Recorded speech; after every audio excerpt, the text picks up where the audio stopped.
Oh, what's up guys? Baka naghahanap kayo ng jacket na lalo na sa taglamig, tsaka pwede rin siya sa tag-araw. Tapos ang ganda pa ng ano niya, maporma pa siya guys. Yun guys, maporma. Tsaka pag na anuhan to ng tubig, is dudulas lang. Tapos meron rin siya tela sa loob. Ayan yung tela niya sa loob guys. So yun, testingin natin, check natin yung mura siya tapos maganda yung quality niya. Testingin natin.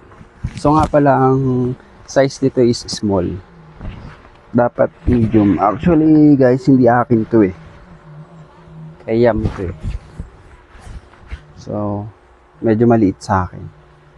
Kasi nga hindi akin to dahil nabili to ni Yam ng 150 dahil naka sale. So mabibili mo rin siya ng 150. Pero ang regular price is magto 200. Yun. Yan. Pag inabutan ka ng ulan guys, ano nyo lang yung hoodie nyo. Yan. Lalo na sa panahon ngayon, tag-ulan na. Bigla na lang uulan.